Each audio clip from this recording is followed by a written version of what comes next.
एक शादी के बाद बंदा दूसरी शादी करना चाहता है ना, तो बड़ी मिसअंडरस्टैंडिंग ये है कि पहली बीवी की इजाज़त ज़रूरी है। ना, ना, ना, पहली बीवी की इजाज़त ज़रूरी नहीं है, बल्कि मैंने केसेज़ ऐसे हैंडल किए हैं जिसमें पहली जो बीवी थी, उसने इजाज़त दे भी दी थी, फिर भी बंदा मुश्किल में पड़ा, बाद में केस हुए। अब इसके अंदर क्या चीज़ है, क्यों केस हुए, कैसे हुए? सबसे पहली बात ये कि सेक्शन 6 जो है मुस्लिम फैमिली लॉज ऑर्डिनेंस 1961, ये कहता है कि जो बंदा दूसरी शादी करना चाहता है ना, ये पहली बीवी की मौजूदगी में दूसरी शादी करना चाहता है, उसको चाहे प्रायर परमिशन ले आर्बिट्रेशन काउंसिल से। आपके इलाके में यूनियन काउंसिल है, आर्बिट्रेशन काउंसिल है, उधर जाके आपने दरख्वास्त देनी है, आपने कहना है जनाब मैं दूसरी शादी करना चाहता हूँ, और उसकी ये वजूहात हैं, मेरी औलाद नहीं है, बीवी नाफरमान है, बीवी बीमार है, कोई वजह हो सकती है, बीवी रूठ के चली गई है, अब वापस नहीं आती, तो कोई वजह हो, माकूल वजह हो, तो आप जाके दरख्वास्त दें। फिर आर्बिट्रेशन काउंसिल वो दूसरी पार्टी को, आपकी बीवी को भी बुलाती है। अगर आपकी बीवी एग्री है, आपके साथ राज़ी है, तो बीवी भी जाके बयान दे के जी ठीक है मैं राज़ी हूँ, कर ले दूसरी शादी। तो फिर आर्बिट्रेशन काउंसिल आपको इजाज़त दे देगी।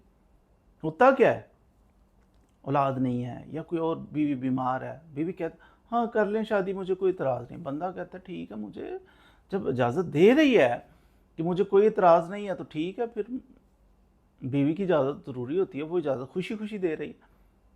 अब ये खुशी खुशी इजाज़त ले रहा है, वो खुशी खुशी दे रही है, सबूत कोई नहीं है, अदालतें मांगती हैं सबूत। तो हाँ, जो सेक्शन मैंने आपको बताया सेक्शन 6, उसके अंदर तो लिखा ही नहीं था कि बीवी की इजाज़त ज़रूरी है, उसके अंदर लिखा है आर्बिट्रेशन काउंसिल से इजाज़त लेगा, उधर जाके दरख्वास्त देगा, पेश होगा, बीवी एग्री है तो बीवी जाके अपना बयान दे के हाँ हाँ करे, मुझे कोई इतराज़ नहीं है। ना भी बीवी इजाज़त दे, उसकी औलाद नहीं है या कोई ऐसा इशू है ना, जेन्युइन प्रॉब्लम है, तो आर्बिट्रेशन काउंसिल बीवी की इजाज़त के बगैर भी इजाज़त दे सकती है। अदरवाइज़ आपको पता है कि आर्बिट्रेशन, सपोज मैनेज हो गया है, आप कहते हो जी वो आर्बिट्रेशन काउंसिल के अंदर गए थे, वो चेयरमैन ये वो लोग मैनेज हो गए, पैसे उठा लिए, सिफारिश हो, इजाज़त नहीं दी उसने, आप समझते हो आप डिज़र्व करते हो कि दूसरी शादी के हकदार हो, फिर आप उसके उस आर्डर को लो, उसको चैलेंज कर लो। हायर फोरम के आपके पास ज़िला सतह के ऊपर, आपके पास डीसी के पास, डिस्ट्रिक्ट कलेक्टर के पास आप उसको चैलेंज कर सकते हैं कि ये सर इसने फ़ैसला किया और मेरा हकदार हूँ, गलत फ़ैसला किया। तो रिवीजन फ़ाइल करते हैं, रिवीजन जब आप फाइल करते हैं तो वो फिर दोबारा फ़ैसला नए सिरे से करता है। अगर आप हक पे होंगे तो आपको इजाज़त मिलेगी, क्यों नहीं मिलेगी?